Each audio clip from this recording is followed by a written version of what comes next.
നമസ്കാരം. കേരളത്തിൽ കോൺഗ്രസ് നേതൃത്വം തകർന്ന് തരിപ്പണമായിക്കൊണ്ടിരിക്കുകയാണ്. KPCC അധ്യക്ഷന്റെ കസേരയിൽ നിന്നും സുധാകരനെ മാറ്റിയതോടെയാണ് കോൺഗ്രസ് നേതാക്കളും അണികളും ചെറിയ രീതിയിൽ കലിപ്പുകൾ ഉണ്ടാക്കാൻ തുടങ്ങിയത്.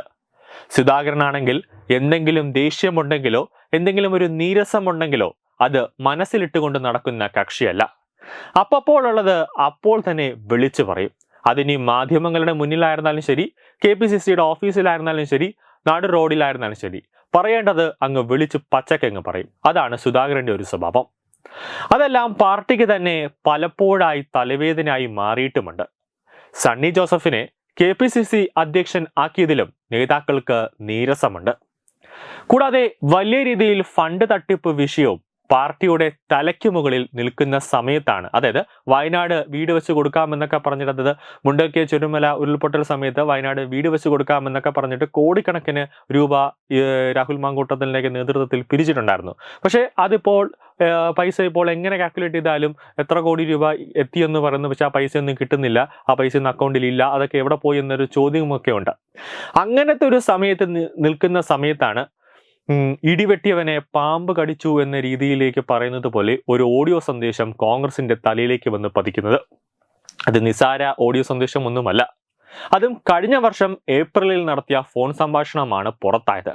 ആരോ അറിഞ്ഞുകൊണ്ടാണ് പാലോടി രവിക്കിട്ടൊരു പണി കൊടുത്തതെന്ന കാര്യത്തിൽ യാതൊരു സംശയവുമില്ല.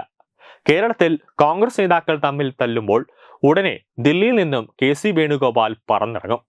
വേണുഗോപാലിനെ കൊണ്ട് പറ്റിയില്ല എന്ന് ഹൈക്കമാൻഡിന് തോന്നിയാൽ ഉടൻ തന്നെ ദീപാദാസ് മുൻഷിയെ ഒരു കമ്മീഷൻ എന്ന പേരിലേക്ക് ദില്ലിയിൽ നിന്നും വിമാനത്തിൽ ഇങ്ങോട്ടേക്ക് ഹൈക്കമാൻഡ് അയക്കും.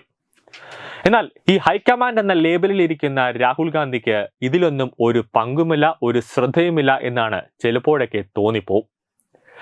കോമാളികളെ പോലെ ഓരോ DCC പ്രസിഡന്റുമാരുമുണ്ട്. അവർക്ക് തന്നെ അറിയാം എന്ത് ചെയ്യണം എന്ത് ചെയ്യണ്ട എന്ന് പോലും അവർക്കറിയില്ല. രാവിലെ വന്ന് ഓഫീസിലിരിക്കും, DCC ഓഫീസിലിരിക്കുമെന്നല്ലാതെ അവർക്ക് അങ്ങനെ വലുതായിട്ട് ഉത്തരവൊന്നും തന്നെ ഇല്ല. ഒരു സിസ്റ്റം കോൺഗ്രസിൽ ഇല്ല എന്നതിൻ്റെ യാഥാർത്ഥ്യമാണ് ഇപ്പോൾ സംഭവിക്കുന്നത്. ലോക തോൽവികളായി മാറിക്കൊണ്ടിരിക്കുന്ന DCC പ്രസിഡന്റുമാർ തുറന്നു കാട്ടുന്നത് വർഷങ്ങളായി നീളുന്ന പുനഃസംഘടനയുടെ പ്രസക്തിയാണ്.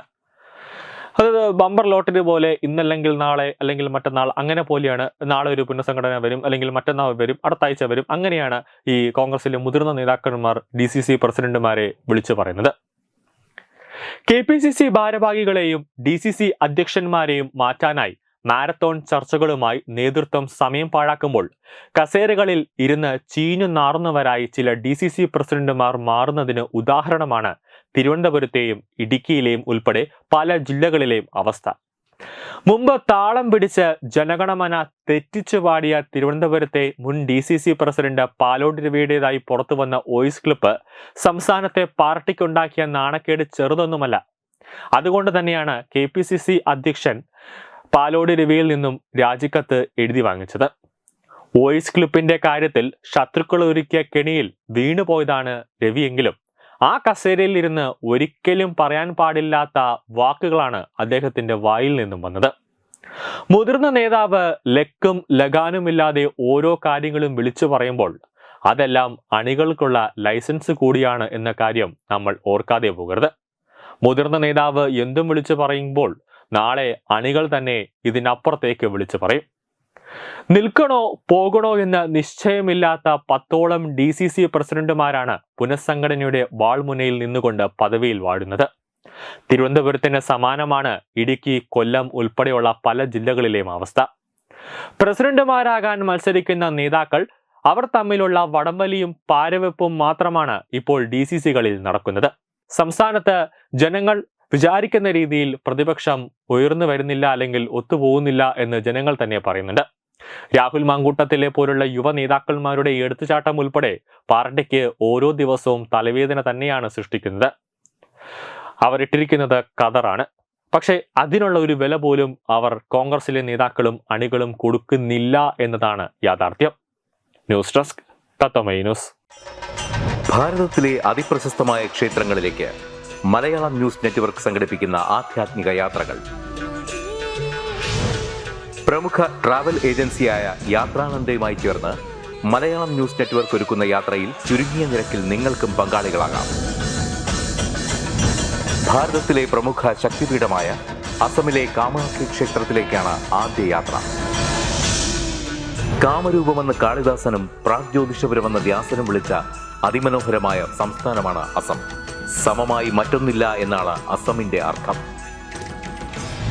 ബ്രഹ്മപുത്ര നദിയും ഹിമാലയവും ദൃശ്യചാരുത കൊണ്ട് അനുഗ്രഹിച്ച അസമിലെ കാമാഖ്യ ഇന്ത്യയിലെ തന്നെ ഏറ്റവും പ്രധാനപ്പെട്ട കാളി ക്ഷേത്രങ്ങളിലൊന്നാണ്. കാമാഖ്യ ക്ഷേത്ര സന്ദർശനത്തിന് ശേഷം കിഴക്കിന്റെ സ്വിറ്റ്സർലാൻഡ് എന്നറിയപ്പെടുന്ന മേഘാലയയിലെ ഷില്ലോങ് നഗരവും ചിറാപുഞ്ചിയും അതിമനോഹരമായ മഴക്കാടുകളും ഹിമാലയൻ കാറ്റ് ചൂളം വിളിക്കുന്ന താഴ്വരകളും മേഘങ്ങളെ ഉമ്മവയ്ക്കുന്ന ചെറുകുന്നുകളും കണ്ണാടി പോലെ ജലമൊഴുകുന്ന ഉമയാങ് നദിയും സന്ദർശിക്കുന്നു. ജീവിതത്തിൽ ഒരിക്കലെങ്കിലും കണ്ടിരിക്കേണ്ട ഈ അത്ഭുത ലോകത്തിലേക്ക് നിങ്ങളെ സ്വാഗതം ചെയ്യുന്നു. വിമാന ടിക്കറ്റും ചിലവുകളും ഉൾപ്പെടെ 65,000 രൂപ ചിലവ് വരുന്ന ഈ പാക്കേജ് 59,000 രൂപയ്ക്ക് മലയാളം ന്യൂസ് നെറ്റ്വർക്ക് നിങ്ങൾക്ക് ലഭ്യമാക്കുന്നു. ആദ്യം ബുക്ക് ചെയ്യുന്ന 5 പേർക്ക് 56,000 രൂപയ്ക്ക് ഏർലി ബേർഡ് ഓഫറും ലഭ്യമാണ്. കൂടുതൽ വിവരങ്ങൾക്ക് ഇനി പറയുന്ന നമ്പറിൽ ബന്ധപ്പെടുക. 8089001200 അല്ലെങ്കിൽ 7736549234.